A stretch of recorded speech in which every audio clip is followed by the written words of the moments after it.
Your Money, brought to you by the Welch Group.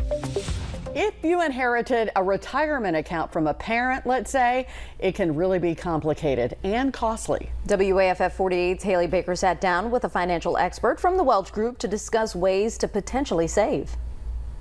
If you've inherited a retirement account from a family member that's passed away, it's a lot to manage. So today's senior advisor at the Welch Group, Jay McGowan, is here to help explain some of the key differences in tax rules for inheriting an IRA from, say, like a parent compared to a spouse. With the demographics of our country right now, we have a lot of baby boomers that have a lot of wealth and they're transferring that to next generations. We have a lot of people that are inheriting IRAs from parents and grandparents and things like that. And so this is where the rules and the law have really changed over the last couple of years. So in the past, if you inherited an IRA from a non-spouse, you had to take required minimum distributions where you had to pull money out, but those were spread out over your life expectancy. So you had to take a little bit over a lot of years.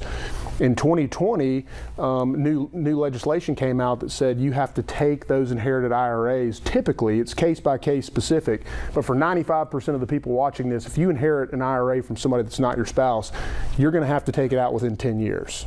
Okay, so that's a lot more money coming out in a lot fewer years. Yeah. And remember, that's all taxed as ordinary income, so that adds to what you're already making as, from your employment or whatever other sources of income you may have. A couple things that I like to first look at when we see a case like this with our clients is look at your income.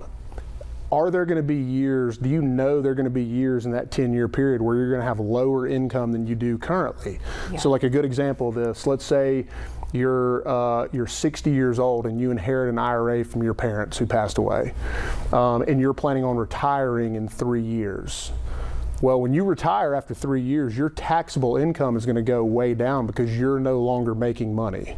Yeah. So you may want to defer taking those dollars out of the inherited IRA until you stop working. Okay. And common mistakes. What are some things you've seen people, maybe they come in and say, fix what I've done?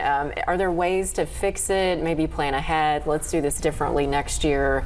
Yeah, there are. So a couple other things you can do. So let's say you're contributing to your 401k at work. Okay, let's say you're doing $10,000, you're not maxing it out. Well, one thing you can do is you can actually bump up your 401k contributions to the max. So let's say you go from $10,000 to $30,000.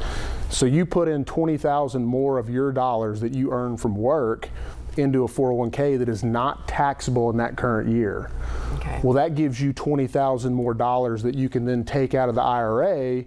Okay. And it's basically a wash from your tax perspective. And we appreciate you helping our viewers out. We'll also put all of this on our website, WAFF.com, in case you need to look back over some of these great talking points. So, Jay, thank you.